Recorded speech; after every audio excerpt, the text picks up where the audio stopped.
All right. Okay. So I just have to do one thing. And that's just to make sure we're in focus. Yeah, everybody has their water that they want. Okay. Okay, you guys ready? Yep. Okay.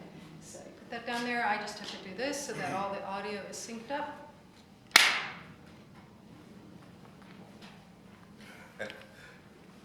Go ahead. Hello, I'm David Green from the Sociology Department here at John Jay College, and I'm sitting here with Jan de Keyser from the Netherlands. And we're talking about extremes of punishment in the USA, so American punitiveness. Jan, Hang on just a second. Yeah. Can you put your paper down and just look at me and say that again? Okay, I'm going to do that. My name is David Green. I teach at John Jay College in the Sociology Department. I'm sitting here with Jan de Keyser from the Netherlands. I think I should do that again. Yeah, just take a second. You know it by heart. You don't need to look at your paper. Don't worry about getting it word for word. Just, Yeah. Just as You if know you who he were is. Tell us who Introducing he him is. to me. Yes. I'm David Green from the Sociology Department here at John Jay College, and I'm sitting here with Jan de Keyser from the Netherlands, and he's here as part of the Punitiveness Roundtable that's funded by the MacArthur Foundation. Jan, I wonder if you could tell us from a European perspective, what are the most striking examples of American punitiveness from Dutch eyes? First of all, thank you very much for having me here at this roundtable. I'm very happy to be here. It's a difficult question to ask from a European perspective, perhaps even from a Dutch perspective. I can say what strikes me if I look at the United States and the punitiveness and mass incarceration that's going on here. Well, first of all, the statistics, the sheer volume of people being imprisoned here is off the scale as compared to the Netherlands, which is much more parsimonious with the use of imprisonment. More than 2 million people in prison. An incarceration rate per 100,000 of, 720 in 2013, which is more than 10 times the incarceration rate in the Netherlands. So that's off the scale from my perspective. Thinking about examples of American or US punitiveness, some things come to mind. The extremely long sentences, again, as compared to what's considered proportional and normal in the Netherlands and most Western European countries. The idea of consecutive prison sentences being served. Of course, the three strikes legislation, which is it's being proposed by right-wing politicians now and then, but it's unimaginable to be implemented in Dutch law, I think. Another example would be the widespread adoption of mandatory minimum sentences, which do not exist in the Netherlands. Again, they have been proposed, but the draft legislation was cancelled. And if you look at other Western European countries, many of them do have mandatory minimum sentences, but the minimum sentences are so much lower generally than what would be the normal average sentence for those type of cases, whereas in the United States the mandatory minimum is generally a stiff sentence without any escape clauses, which you will find in the Western European legislation. Could I follow up on one point you made? Three strikes legislation you said would be virtually unthinkable in the Netherlands. Why is that? I think it's at least to the extent that it's used here, it's considered unjust and inhumane. That's the short answer. We do have legislation for habitual offenders, where after a couple of occurrences of recidivism, you do become eligible for a measure of two years of placement in an institution for habitual offenders. So that's actually closest that we have for something like that, but it's on a completely different scale. tied to this, how is the excess of American punishment actually viewed from a European perspective? I think from even today, I'm learning things about American mass incarceration that even astonish me. So I think the first answer would be from a naive point of view. Many people are not really aware of the true scale of mass incarceration and the levels of incarceration. And insofar as they do get to know something about that, they connect it to the idea of the US being a high crime society, which is, I think, a whole different issue. It doesn't explain the extreme level of punitiveness. Right. Your own research into the nature of punitive attitudes, I know you've done quite a bit of research on legitimacy of judges and public trust in the courts. I'm wondering if you could talk about that and whether it has any, is it applicable in any way to the American system? Well, one of the main issues in my research is, one of the main findings is that public attitudes to punishment are punitive. They are general public attitudes are uninformed attitudes, and uninformed attitudes in the Netherlands, in Europe, in the US are punitive attitudes, and they remain punitive attitudes. We have measures going back 3 or 4 decades showing that more than 80% of the Dutch population, and I've seen these kind of statistics for other countries as well, more than 80% throughout the years consider sentences to be too lenient. Now, if you compare that to actual developments in incarceration rates, for instance, it's disconnected from each other. So actual developments in sentencing and public discontent in terms of punitiveness, they don't correlate. And there's a third factor, which is confidence or trust in the judicial system. If you look at the number of different measures for that, down-to-earth measures, it's also more or less a flat rate of a reasonable level of confidence. So the same people who say that sentences are too lenient also express, in my own research, also express that they are rather confident in the fact that judges do a good job. So punitiveness is not necessarily a threat to confidence and legitimacy, and I think that's a very important point to make, also to diffuse what's been called penal populism, exploiting punitive public opinion for political purposes, for electoral gain, is a never-ending downwards spiral, because people will remain punitive no matter how punitive actual policies are, and it doesn't really affect their conception of legitimacy. I've always wondered if that was strictly a Dutch finding, and whether this is whether you can replicate it elsewhere, because you do have this much stronger trust in institutions and in judges. And I'm wondering if has there been any comparative component that you've done? Not that I've done, no. So that would be merely speculative. Right. David, do you want to ask one more quick question? Because we don't want to go for too much longer. Yeah, I think, is there anything you want to talk about? Those are the 3 that I had. Okay. Then I think just thank him. Was I taking too much time? No. No. You were good. Okay, well, thank you, Jan. Appreciate it. You're welcome. Thank you very much. Okay. Made. All right. And we're good. Okay. I'm David Green from the Sociology Department here at John Jay, and I'm sitting here with Sonja Snakken from Belgium. Hi, Sonja. I wanted to ask you, we know that America is in many ways more punitive than European countries, and I'm wondering if you could give us some examples of the most striking evidence of that punitiveness from European eyes. Well, I would say the most obvious ones are, of course, retention of death penalty. as far as incarceration is concerned, very, very long sentences.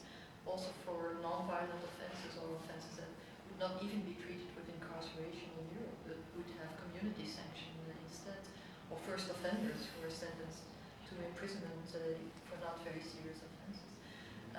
On the other hand, there are maybe less well-known aspects like the publicity of criminal records and the notification of addresses of sex offenders, where public protection seems to be overriding all other forms of human rights for offenders or privacy.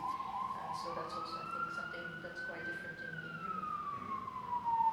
You just mentioned human rights, and I'm wondering if there's, I know that this is an area that you work quite a lot in, and I'm wondering if there's, from the point of view of from the American system, what would need to happen for the American system to pay heed to human rights to the same degree that European countries do? Well, I think human rights are probably a quite universal value. Over the last 50 years, it has been used by the US, I think, in international affairs, in politics, in condemnation of other countries. But the question is, we all want human rights for ourselves, and we want our rights to be protected. But maybe the difference is whether we want to grant human rights to people who have violated our rights. And when we look at the history of Europe and the US, I think we diverged 30 years ago. Because when you look at the 1960s, I think the United States were much stronger in defending civil rights of offenders, and the Supreme Court was much more liberal at that time than the European Court of Human Rights. But over the last 30 years, that has reversed. So we see an increasing protection of human rights for offenders in prison in Europe, and a decrease of that in the United States.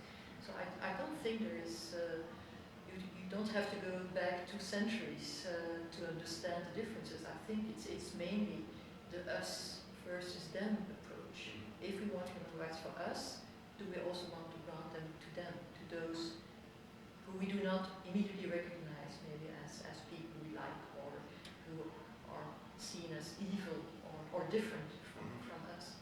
I think it's very much a political rhetoric. When you look at the death penalty, the abolition of the death penalty in Europe is based on human dignity. We don't say that some people do not deserve death penalty. There are some terrible crimes that probably do deserve death penalty, but we think it would also lower our dignity if we impose death penalty on people who have violated basic human rights.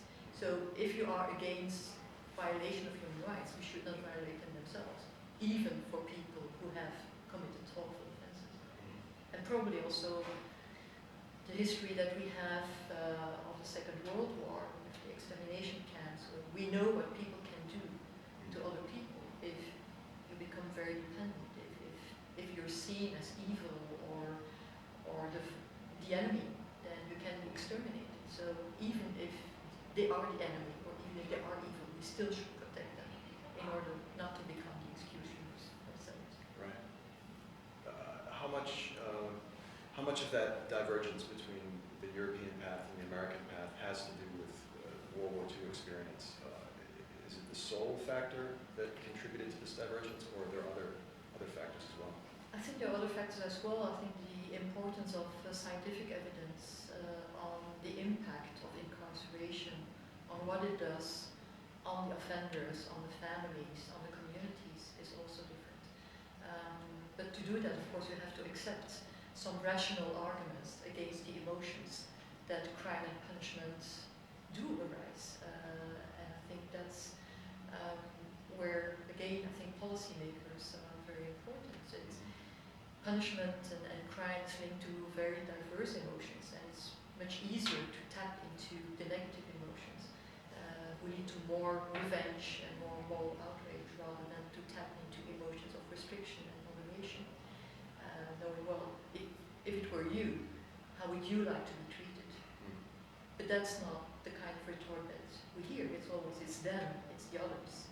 And I think that's where you could have another form of response from the public if it was more linked to how people want to be treated themselves. I also think about a lot of regime activities in my country, for example, education, sports, are brought in by external services. So you have normal teachers teaching inside prison. You have normal sports monitors coming into prison. So they get to know prisoners differently from what you can see from the outside. They get to know them as people who can be very good in education class, or very good fathers, or very good friends. So it makes them more human.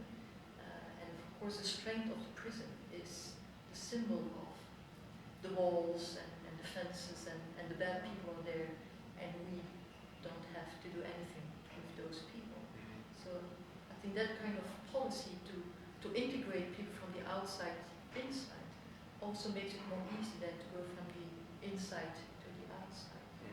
But it doesn't mean that in Europe people like prisoners or think easily of them as human people with human rights. It needs debate, and it needs also arguments. Same, I think, for the right to reintegration. People don't like former prisoners to come back to their neighborhood. They don't like parole. Very often they resist the idea of parole. But parole has been defended by politicians as public protection. You want to be safe? Well, then we need parole. Because if people do their full sentence and then come back to your community without any guidance, without any control, without any conditions, you will be worse off. So of course, retribution would mean you have to serve your full sentence, but punishment is also about protection of the public. You want to be protected, you need parole. David, do you want to ask one more quick question, or do you feel like you've covered it? That was really good. Yeah, it was very good. Really good. I hope that we have enough after she finished speaking to cut on, Maybe because victims. she had just finished speaking when you started speaking. We could cut it. Okay, yeah, I have one more question. Could you talk a little bit about victims' rights discourse in Europe and how that differs from the US? Yeah, because of course human rights also refer to human rights for victims and protection of the rights and the interests of victims. But again, I think the difference is that Europe has chosen for protection of victims in their own rights, meaning you have to care for victims, you have to support them, but not the rhetoric that if you punish the offender more severely, that automatically saves the victim from all the traumas that it has suffered. So we think that you can do both. You can protect victims better, you have to do that. And you can also work for making offenders less recidivating, being less dangerous when they come out of prison than when they went into. Right. So we want to do both at the same time. But again, that's the official European policy. It doesn't mean necessarily that members of the public automatically think of that. Fantastic. Thank you very much. Great. Oh,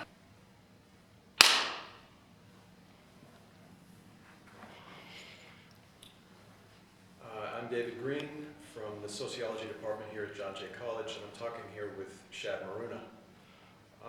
Shad, when criminologists tend to talk about American punishment, what do we tend to overlook? Are there things that we overlook?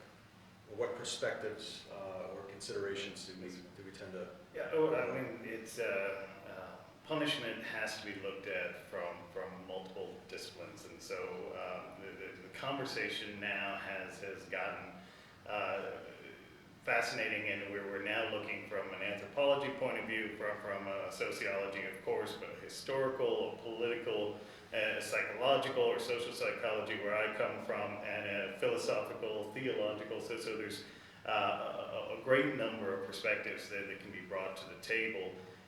Sometimes I think the one perspective, and it's like the blind man and the elephant, and we're looking at the elephant from all these point of views. Sometimes I think the perspective we're missing in criminology is the elephant herself, and that might be the perspective of those who are going through the punishment. And I think at times we can get to the same place with a lot less people involved by simply talking to those who've gone through the experience, and they can provide us much of the same information about the psychology and the history and the politics and the anthropology. And certainly that's one of the things I've found rich in my own work, that to have discussions about punishment first and foremost, we need to be talking with the punished. You mentioned your own work. I wanted to ask you about the work you've done with Anna King in the past that draws on methods and concepts from social psychology, which I think are largely overlooked in a lot of the criminological literature. But I'm wondering if you could talk a bit about that work and what you found. Yeah, Anna King and I started a project, we called it the CU Pub. We were both at Cambridge University Public Opinion Project, and we were interested in punitiveness largely as a result of in my earlier work in dealing with prisoner reentry and reintegration. So often would come up the idea that, well, that all sounds great, but what about the public? And it struck me that we often talked about the public and communities in the same kind of ways.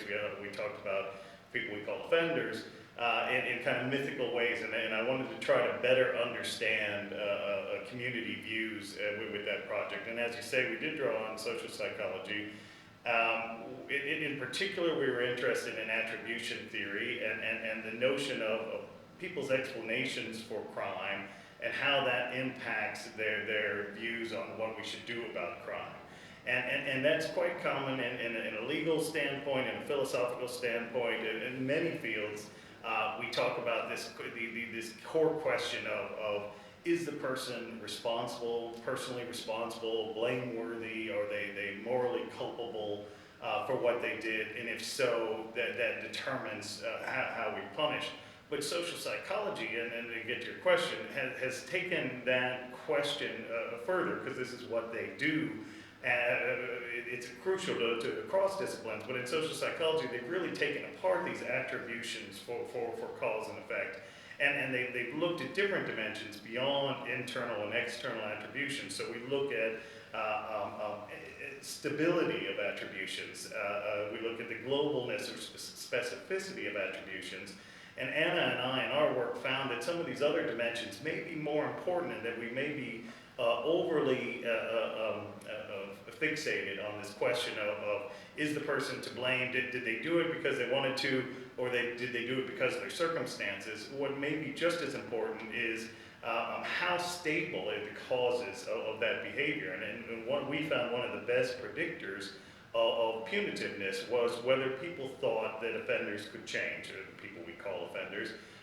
Those who saw no hope of redemption for individuals, whether they thought the person was to blame for their offending or not, simply thought, well, if this is a person who's permanently different than you or I, we need to be protected from that person, and I want to see them in prison. I don't want to see them on my streets.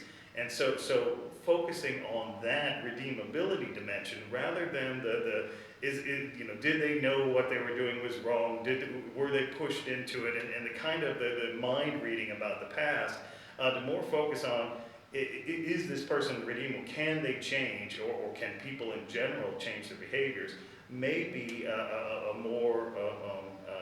maybe a more fertile ground for public debate. That ties in really well with my next question, which is how optimistic are you about the penal climate changing?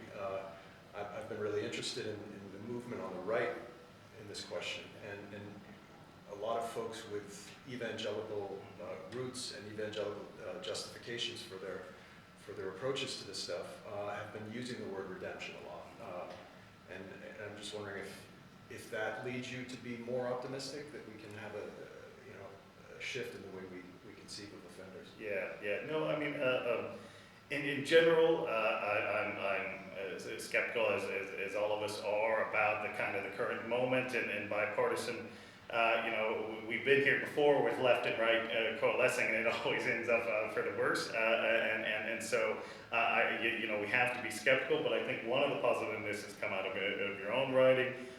One of the positive signs about this left-right coalition is that it started with reentry and started with the kind of redeemability question that I'm talking about. Now, the way reentry is posed on both sides, I think it's problematic. On the left, it's much too need-based, and it's, we want to help these people, let's throw some programs at them. On the right, I think it's too faith-based, and the problems in that history of criminal justice.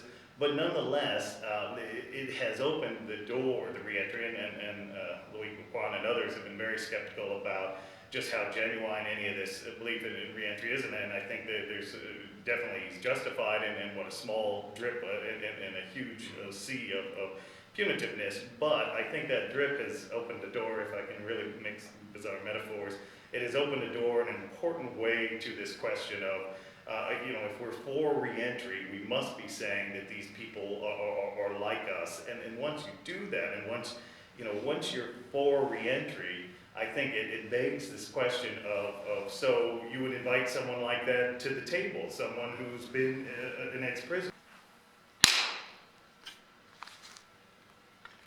So Louis Kwan and others have been skeptical about the reentry movement, so to speak, and pointed out what a small drop it is in a much wider sea of punitiveness.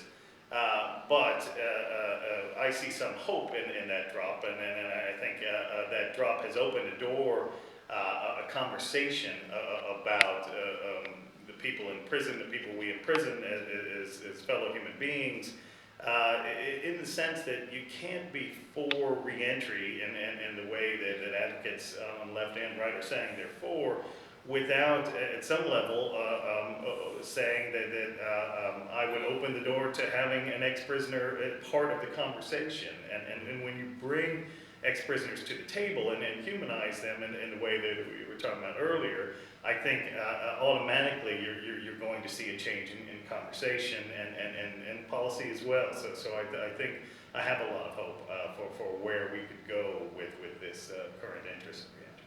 Great. Thank you, Shad. Appreciate it. Thank you. Can you just sit back, and you were sitting with your knees crossed? Yeah. Okay. Can you just look at him and say thank you again, and don't get up right away? Okay. Can you do that again? That's what I usually. Thank you, Shad. Thanks. Okay, great.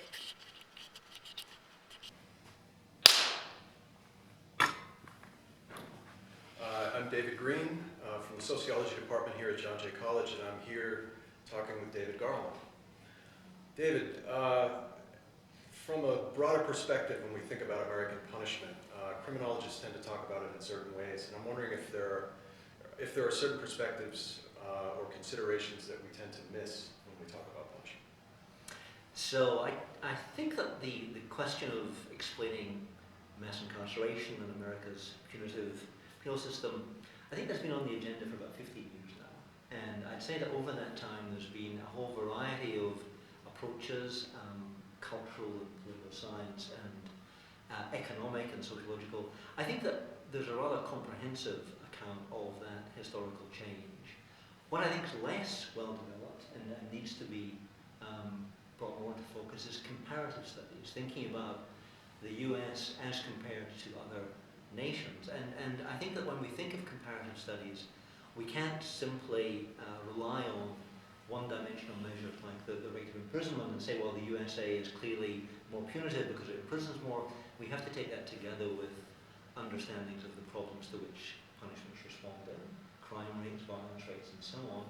And we haven't begun to do that, actually. I mean, the difficulties of comparing one nation's penal system and crime problem with another are much more complex than simply measuring rates of imprisonment. So hang on a second here.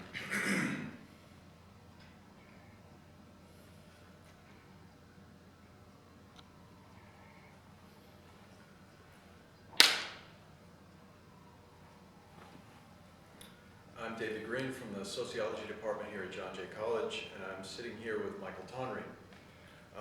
Michael, in what ways is the United States an international outlier among Western countries when it comes to matters of crime and punishment? And also, in what ways is it not an outlier? It is not an outlier in the frequency with which it sends people to prison. Scandinavian countries, for example, send many more of their citizens to prison per 100,000 every year than Americans do. That's because of the belief that criminal sanctions don't affect behavior in any very direct way, deterrence or incapacitation or rehabilitation, but they do play important roles in supporting or undermining the basic social norms the basic social institutions, schools and neighborhoods and families and churches that do shape human beings in ways that make them more or less likely to commit crimes.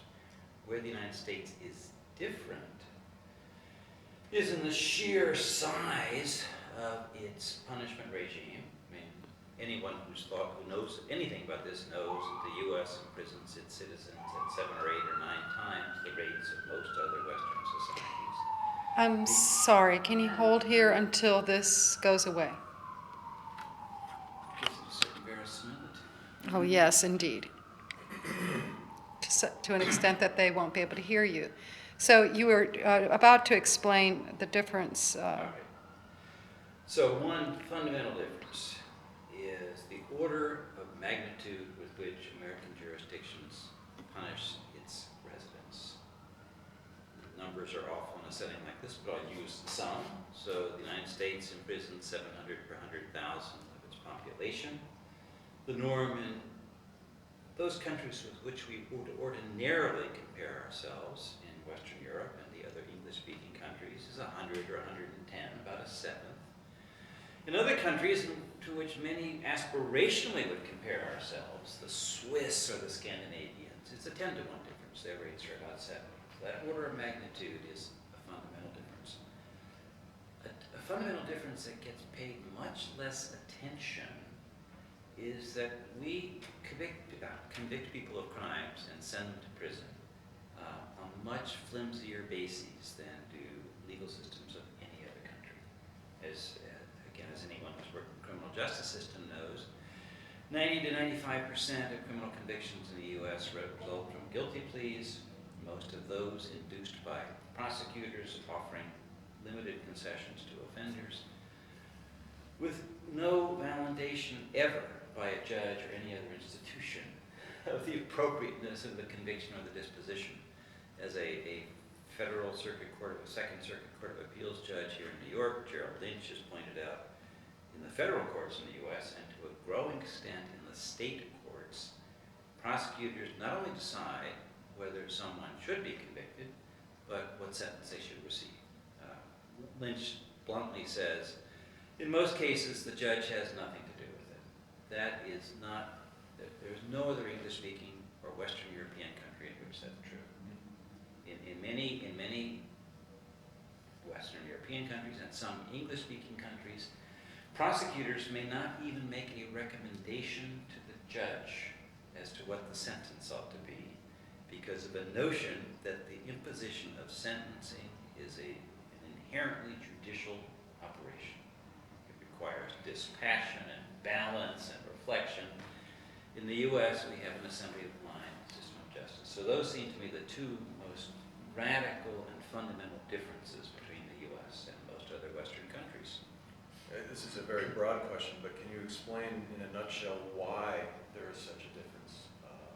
Why is the U.S. such a distinct jurisdiction in this way? Well, no one has an authoritative answer for that. I think part of the answer is the history of American race relations. It seems to me, coincidence that roughly half the people in American prisons are black.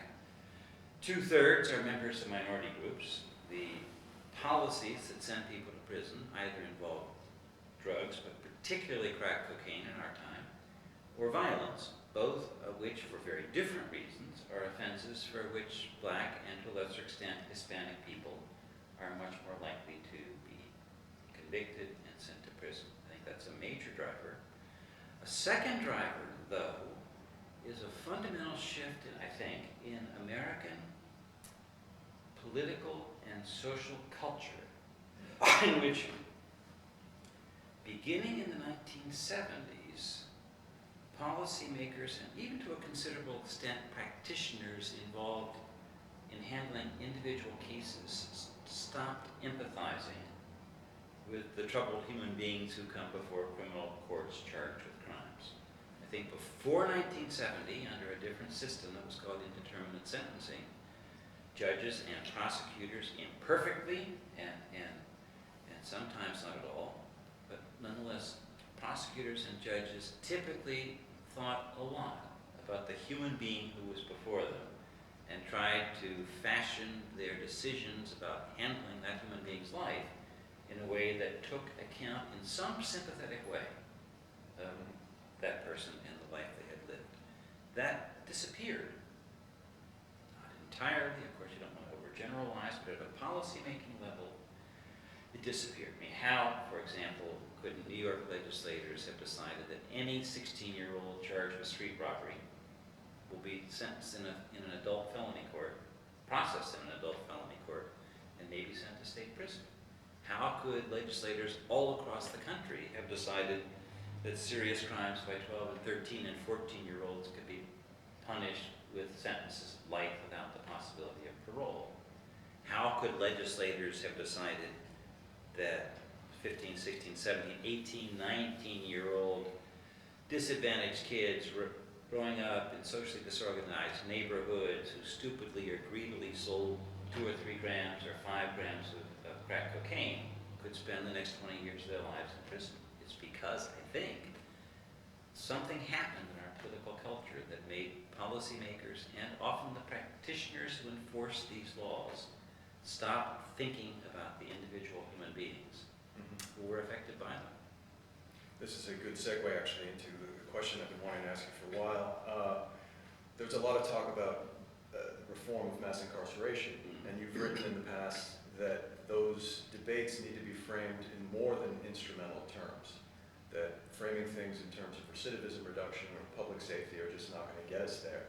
And your argument has been that we need to have a moral argument, an argument about values. Sure. And I'm wondering how you think that might be possible to do. What is the strategy to make that happen? I think I'll answer your question, but I think it's the wrong question. Because the question, as I understand it, asks, all right, as a strategic matter, how can we persuade people to take account of the kinds of arguments we want to make in order to achieve the kinds of ends we want to achieve? As if it's, what's the trick here? I think it's not a trick. I think many of the laws we have, which have, to me, the horrible properties that I described, were enacted by people who believed one of several things to be true. They believed that if we impose remarkably harsh punishments, it'll make a better world. Right? They believed the interests of offenders don't matter. Or they believed we've got to emphasize the interests of victims and vindicate victims. That's what's important to do. I don't think those laws were enacted because legislators did cost-benefit analyses or put together or read meta-analyses and decided that this was the practical, most effective way to accomplish an end. So now, for people who want to change what's happening, to say, well, it costs too much, or we can save a bit of money, or we can reduce recidivism a little if we do A instead of B, I don't think that's going to result in fundamental change. What I think will result in fundamental change when other people are able to hear it and listen to it, which they have not been until possibly the last few years, is when we say it is wrong to take a young person's life away from him or her. We have lots of evidence from other countries in which the maximum sentence for anything is 10 or 15 or 20 years, that in most Western countries there are understandings of limits of what you do to individual human lives that don't exist now. I think the argument's got to be made, it is just profoundly unjust. Probably it's immoral to take away the lives of 15-year-olds, period. European courts have no trouble at all striking down the few efforts by European parliaments to enact laws like this by simply saying, as the Germans did, well, you can't have a real life sentence.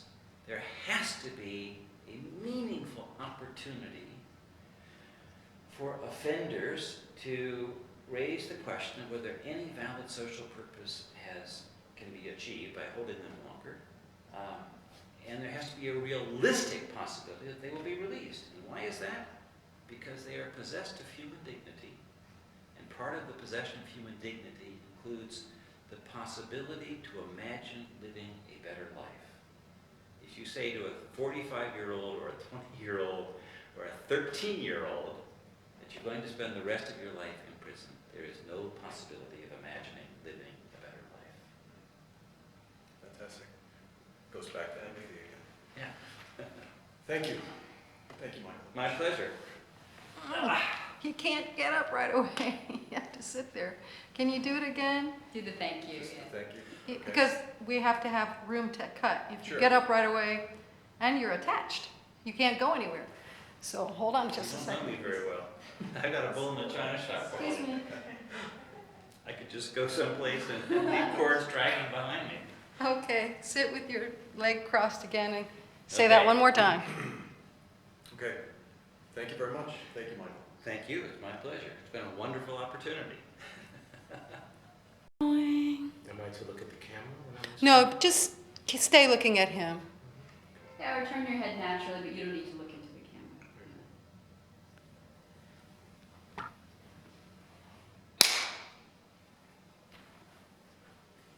I'm David Green from the Sociology Department here at John Jay College, and I'm here talking with Glenn Lowry.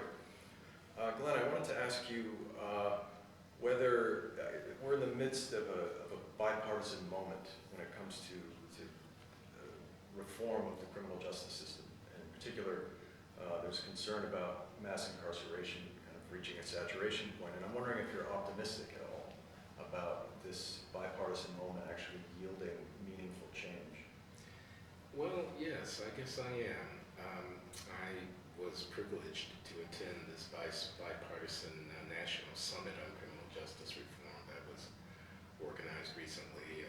Newt Gingrich, Van Jones, Donna Brunzell, Pat Nolan. These are people from different ends of the political spectrum, sponsored and underwritten with the support of the American Civil Liberties Union on one hand, and Koch Industries on the other.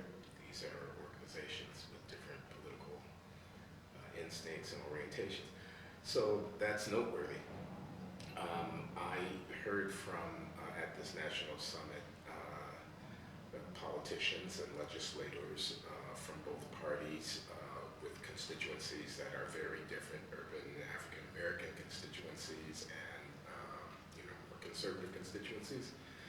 And these politicians and national leaders were talking a similar language about our reliance on incarceration having gone off the rails, about this being bad, not only for the purse, but also for the soul of the country. This is not the country that we would imagine ourselves to be. I heard people saying these were Democrats and Republicans. This was the African American Democrat who's the Attorney General of the United States. This was also the conservative Republican white American governor of the state of Georgia, who was quite passionate and intense.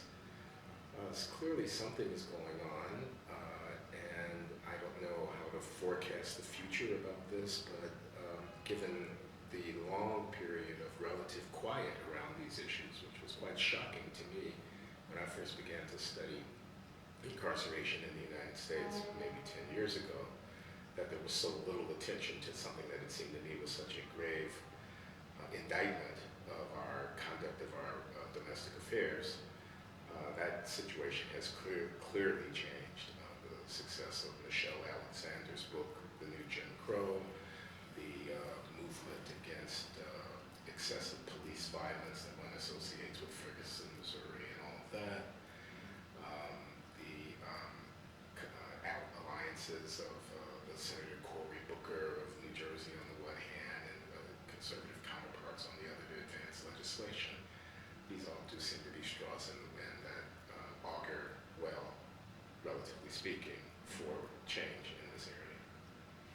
I've heard some critics say that this this reform effort is a mile long and an inch deep, and that we're only tinkering with the edges. And I'm wondering, I know that you've talked about this before, how we can shift the debate away from criminal justice, towards social policy. And Can you actually, ask the question again? sure. It was just because he on coughed. ADHD. Just say, Right. how do we Yeah. shift the focus away? Is there a way to shift the focus away from strictly criminal justice policy, where it seems that there's a great deal of reform activity, towards a broader social policy agenda? I sure hope so, because I think that's absolutely what needs to happen. I think now of the speech I heard from the governor of Georgia at the summit that I mentioned, where he was emphasizing, well, there was a moment in the speech where he was talking about drug courts and the graduation from drug court and the pride of the family of the person who had been charged with a crime, but who had, instead of being imprisoned, had gone through some process of personal growth and restoration, and the pride of the families in the sense that, you know, rather than consigning someone to a jail cell for 18 months or 3 years or whatever, what had happened was someone who might not have completed high school, who might have had other difficulties in their lives, had done something positive, had accomplished something, had seen something through. So here now the state, the court, the government is the handmaiden of the development of this human being, of their progressive emergence as a more fully capable, more fully developed person. And that was something to be proud of. And so this move from the sense of we want revenge, I'm mad at you because you broke the law, we're going to make you do your time because you did the crime, to an understanding that perhaps the reason that you're standing in front of this judge and the reason that you were on the wrong side of the law at a given point in time is that you had a low literacy rate, there wasn't much employability here, you didn't know how to manage your anger, you had a substance dependency problem, and that the solution is not wagging a finger or a fist in the face of this person, but rather giving a credible path forward. That's an idea that seems quite compelling to me, and that in the mouth of the Republican governor of Georgia seemed to be quite clearly and sincerely being expressed. So that's the kind of thing that I think points toward how we might improve that. Right. In terms of the way there's a multidisciplinary reform effort here, at least to try to understand the problem of American punitiveness. And I'm wondering if you could talk a little bit about the utility of multidisciplinary approaches and perhaps the challenges that are associated with trying to work in a multidisciplinary way. Okay, so the study of incarceration, of policing, and crime and punishment in the United States has largely been the preserve of criminologists and sociologists, and has involved other social sciences, perhaps somewhat less centrally. Psychology and social psychology for sure. Economics, anthropology maybe less centrally, but also involve history. And I've been hearing recently from historians about how important it is that serious historical perspective be brought to bear on the study of these issues. So that creates a situation where people with different methods, different data, different expertise, different, if you will, academic cultures from their respective disciplines, different masters in the sense of communities to whom they're responsible to demonstrate their competency, their proficiency, have to talk to each other about the common problem. There are problems to be sure.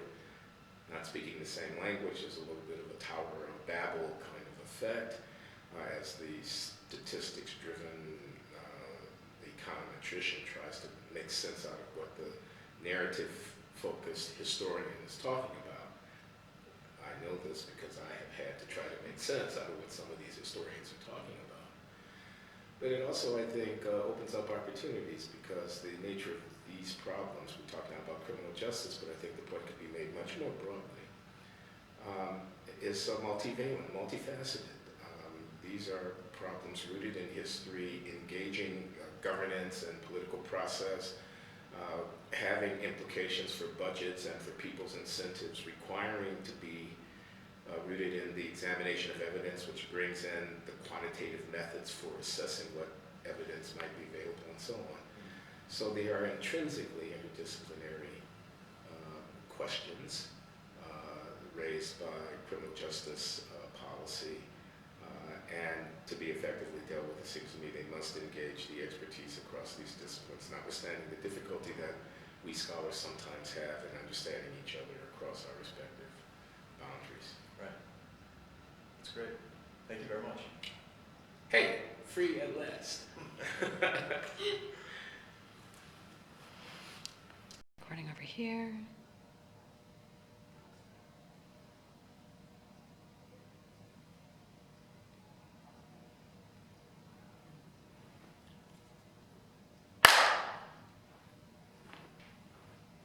Hi, I'm David Green from the Sociology Department at John Jay College, and I'm here with Anne-Marie Cusick.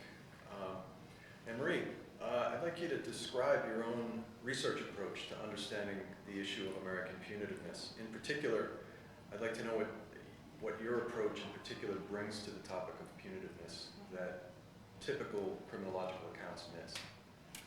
Well, my background is I'm a journalist. I worked for the Progressive magazine for 10 years. I still write for them. I just filed a story.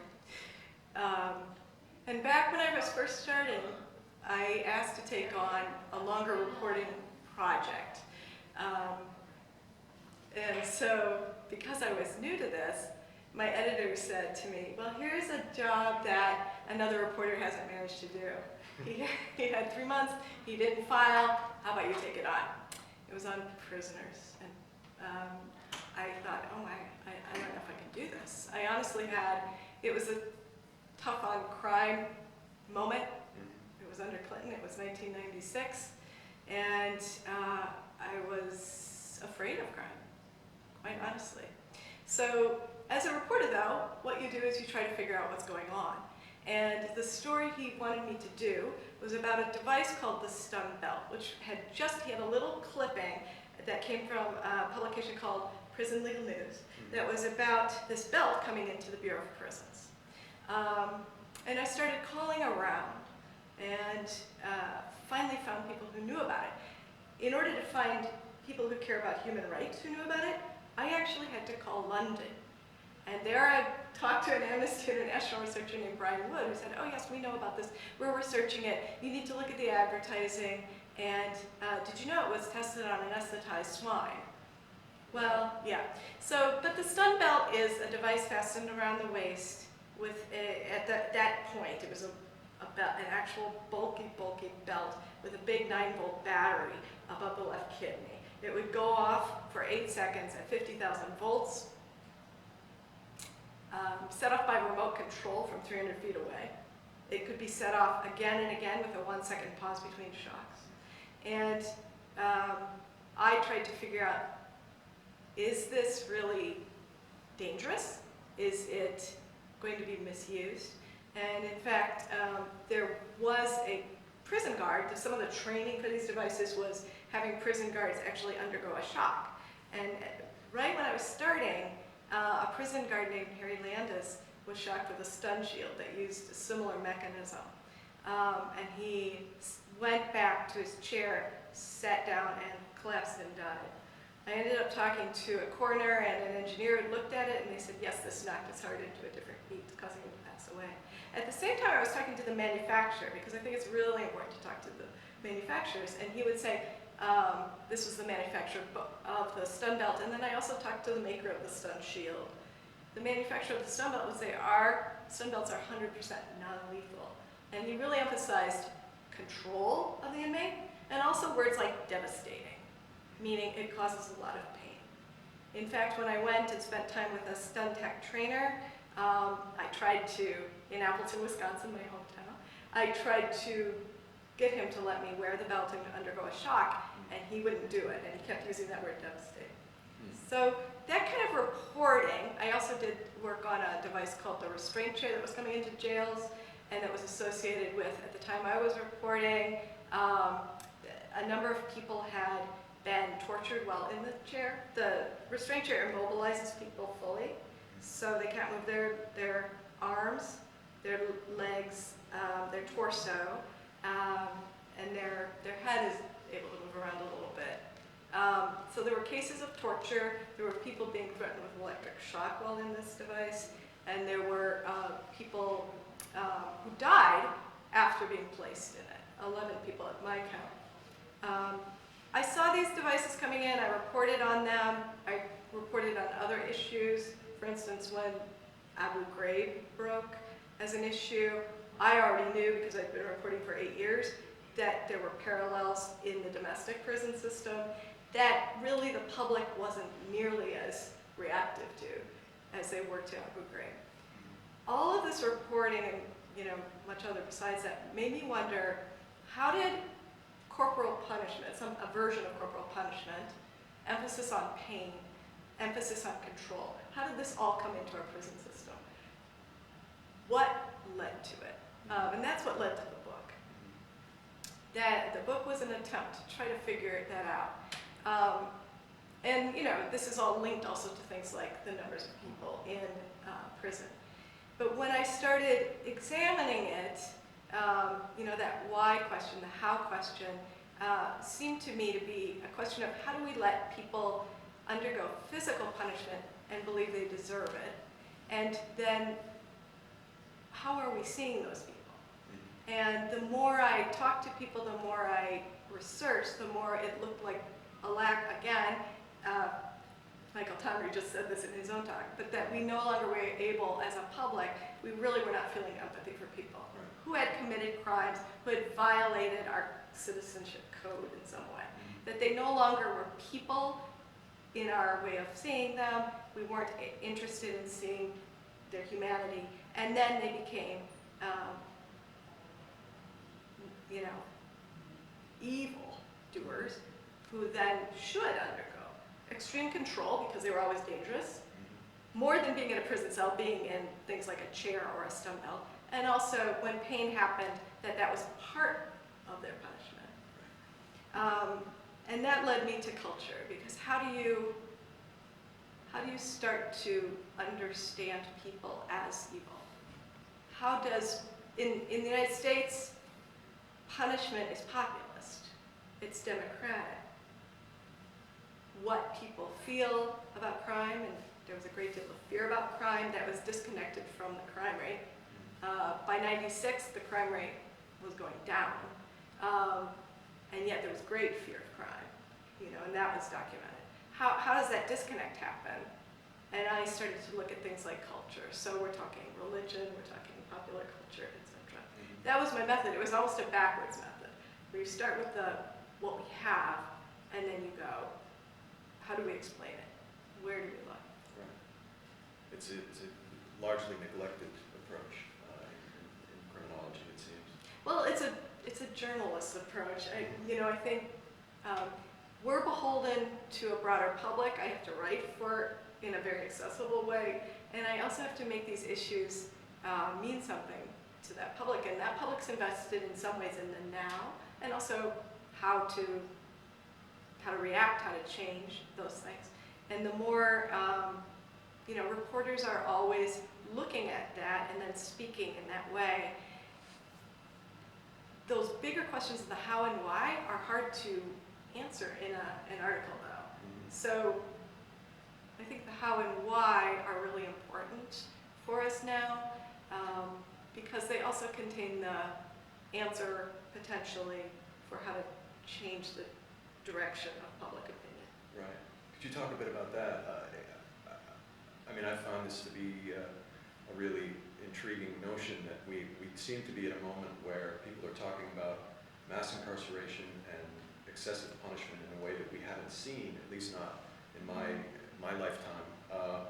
But I'm wondering how we actually lead that discussion. How do we initiate that discussion on a national level? Not sure I have the answer to this one. How to lead the discussion. Well, one thing I have noticed is that religion plays a big part in discussions about prisons. So, and this is true historically. The penitentiary came out of religious movements. When the penitentiary came to America, you had Quakers going in all the time, monitoring, seeing, are people being mistreated in prison or not? Talking to prisoners, etc. The Catholic Church has been really invested in things like punishment, and in fact has been very outspoken on capital punishment, thanks to Sister Helen Prejean. When I looked at this material, I noticed a movement in the 1970s among evangelical Christians that really was tough on crime. Really recommending, for instance, corporal punishment. In some cases, some of Jerry Falwell's sermons do this, etc. Some advocated stoning. These are neo-Calvinists. Actually advocated a return to stoning. There were also groups of Christians who advocated corporal punishment of children as a way to keep them out of crime. So, what really interested me is in the process of writing this book, I tried to get some of those groups to talk to me. And I called them all up and tried to get them to tell me what's going on now, how do you feel about crime? And they referred me to Prison Fellowship. Prison Fellowship has in some ways a very different take on crime and is very concerned about what's going on for the safety of inmates, cares about their well-being. So we're talking about a huge shift in evangelical Christianity in terms of really starting to care about the inmate. That requires seeing the inmate as human, I think. I also know that the Unitarians took on this issue. I know that the Lutherans took on this issue. So that's one area where you have this kind of reaching into the prison again, talking to people, trying to, and you have trajectories through religion. I think that's really important. But I also think that, when We're going to have to wrap it Oh, up. okay. So Sorry. I think we can cut that way. I think that reaching into the religion, that's really important, and we'll cut it there. Okay. Okay, so can you do the... Sure. And remain seated. Okay. Well, thank you very much. That was great. Thank you. Thank you. Can we do that again? Okay. Just look at him. Oh, look at him. Oh yeah, somehow you were looking at your hip. Okay. Probably. Okay. Thank you very much. That was great. Thank you. Thanks.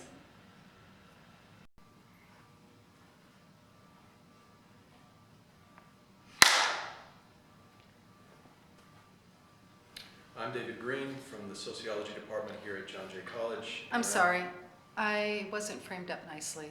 Okay. Can you start that again? Yep. I'm David Green from the Sociology Department at John Jay College, and I'm here with Marie Gottschalk. Marie, just a general question here about mass incarceration. Is the current state of mass incarceration sustainable, in your opinion? What do you mean by sustainable? Well, we hear that it's not sustainable. We hear a number of arguments about cost, that we can't afford this Right, anymore, and right. that kind of thing. I think the cost issue is overstated. That states spend about 2 to 3% of their budgets on corrections, which is about half of what they spend on highways. So corrections costs have been the fastest increasing budget item, second only to Medicaid, but it's off of a small base. Right, I see. If cost is not one of the main drivers, or the way to frame this properly in order to have meaningful reform, is it, in your opinion, what is the best way to frame mass incarceration reform, or penal reform generally? I think what's missing, I'd like to turn the question around to what my students do and answer Yeah, the question I sure. want to answer rather than what you asked. And I think the way to think about it is what's missing from the debate now. And what's missing is a wider vision of where we want to go. And that we have a lot of trimming around the edges of looking at what's politically feasible at this moment. But we don't have any grand vision of where we should be. And I think we need to put back on the table that we should be reducing our incarceration rates back to what they were historically and what is comparable to other developed countries, which is about 100 per 100,000 compared to 700 per 100,000 what we have today. Right. And the second piece of reframing is that we need to go from talking about mass incarceration to mass punishment, because what we're seeing is the prison, as my daughter would like to say, the prison is moving out of the prison into the society, and we have this kind of prison beyond the prison that we're constructing, which may be a kind of net widening without really ending mass punishment. Right. You've talked in your latest book about so-called non-non-nons. Right, so the non-violent, non-serious, non-sexual offender. Right. So how do we move the debate beyond reforming the laws and the policies that address those offenders? or those This is offenses. one thing we don't want to talk about. Don't want to talk about people who've committed very serious crimes. And we've lost the distinction between someone who committed a violent offense and someone who is still a violent offender. And we tell a story that we've always been frontier justice, eye for an eye, very punitive society. But in fact, 30 years ago, you committed a homicide, you kept your head low, you didn't get in trouble with the warden, didn't cause trouble in prison, you'd be out in 12 or 14 years. And even in a very retributive, hardline state like Louisiana, they had a 10-10-10 law, 10-10 law, 10 years, 10 months, you could be out. And we have forgotten that we have that in our past. And so we need to bring back, understand that distinction between doing a violent offense, but no longer being a major threat to public safety. As many of the men I teach in prison say, one then done. It's often a first offense, crime of passion, mental health issue. They spent years thinking about it, they've aged out of crime, and they deserve to come out. Yeah, I've heard Haley Barbour make the case that you wouldn't want to live in a country without redemption, where someone didn't have second chances. And we forget that we have that history, and you talk about it in your work, that very strong idea of forgiveness and of mercy. And people say to me, well, it's not politically feasible, we can't do this in this moment. And I think about the governors in the Jim Crow era who went down, who were in the Deep South, who went down into the prisons and gave executive clemency to hundreds of black prisoners because the legislature wouldn't enact laws against that ban convict leasing. And those were bold experiments or expressions of political courage, and that's what we're lacking right now. And so we get President Obama, giving executive clemency to 20 people, and we get all excited about that, where I'm going to live a long time, but even at 20 people a year, we're not going to get all the people out by the time I die. Right. I was at the bipartisan summit last week, and one of the most striking things, I think for probably everybody there, was to see Governor Nathan Deal from Georgia actually break down in tears, talking about the power of experiencing a drug court graduation. And the place was silent. It was really stirring, and especially coming from such a conservative state and a Republican governor. Well, I think that one of the problems you say about what solutions is that prisons are becoming much less transparent institutions. And they're all around us, but many of us don't see them. It's harder for journalists to get inside. It's harder to do research inside. Legislators don't go inside. The public doesn't go inside. It's harder for me to take my students inside. Rick Perry, presiding over one of the largest prison systems in the world, and it was only in the last few months in office that he actually went inside a prison and saw what was happening. It's remarkable. My understanding is it's Sam Brownback in Kansas. I've heard that he spends I think it's Christmas Eve or something. He spends a night in prison once a year to try to keep in touch with what's actually going on there. In the broader context of penal reform, this kind of moment that we're in, how optimistic are you that something real is happening now, or something meaningful in terms of penal reform? I think it's an important political opening that we haven't had in a long time. I think the enormity of the problem and the solutions are daunting. I think that we have so much focus on this top-down elite solution that may be right for the moment, but what we need is a long-term social movement. And social movements don't happen overnight. And we often think the civil rights movement began the day that Rosa Parks decided she wasn't going to sit in the back of the bus anymore. We forget that there were decades of organizing before that, going back to tenant farmers in the 1930s in the South, that had this long historical trajectory of the civil rights movement, and that she was part of those institutions in that movement. And the question is then, how do we create the conditions for that kind of social movement? And I think hitching it to the right of crime now is playing to the political moment, but it's not like Michelle Alexander talks about, this kind of more visionary, long-term movement that we need. Thank you very much. Okay, That's great. good.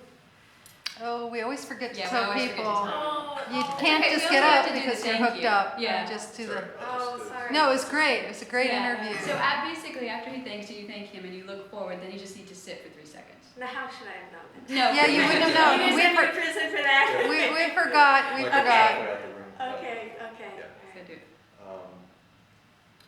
Thank you very much. That was great. Thank you.